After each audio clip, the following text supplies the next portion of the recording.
श्रीराम समर्थ. नामात राहणे हा सरळ मार्ग आहे. एका बाईला सासरी नामस्मरण करणे कठीण जाई, कारण सासरच्या लोकांना ते आवडत नसे.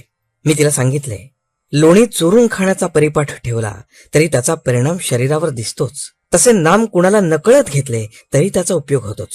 म्हणून उघडपणे नाम न घेता आले तरी ते गुप्तपणे घ्यावे आणि त्याप्रमाणे युक्तीने वागावे.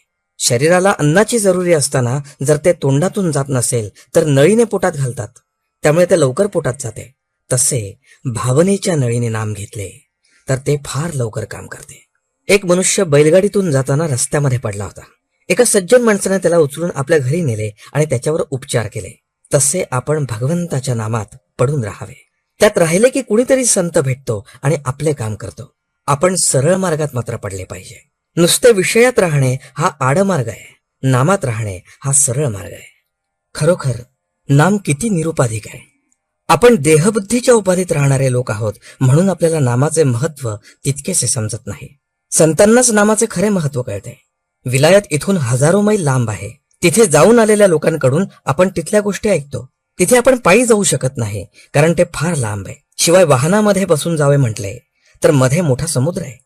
तेव्हा पायाला श्रम न होऊ देता, आपल्याला बुडू न देता, समुद्राचे पाणी पायाला न लागता समुद्रपार नेणारी जशी आगबोट आहे, त्याचप्रमाणे भगवंताकडे पोहोचवणारे त्याचे नाम आहे. भगवंत कसा आहे तो आम्ही पाहिला नाही, पण संत त्याला पाहून आले आणि त्यांनी त्याचे वर्णन आमच्या जवळ केले. आम्ही आमच्या कष्टाने त्याला गाठू म्हणावे तर ते शक्य नाही. शिवाय प्रपंचासारखा एवढा भवसागर मध्ये आडवा आलेला आहे. अशा परिस्थितीमध्ये आपण नाम घट्ट धरले तर सुखाने भगवंतापर्यंत जाऊन पोहोचू. व्यवहारामध्ये जशी एकाच माणसाला अनेक नावे असतात, तो त्यापैकी कोणत्याही नावाला ओ देतो, तसे कोणत्याही नावाने हाक मारली तरी एकच भगवंत ओ देतो.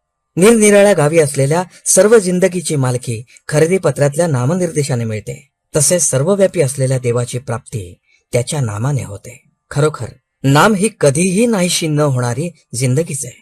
आजचे बोधवचन आपण सर्वांनी मी भगवंता करता आहे असे मनाने समजावे आणि सदैव त्याच्या नामात राहावे. जानकी जीवन स्मरण. जय जय राम.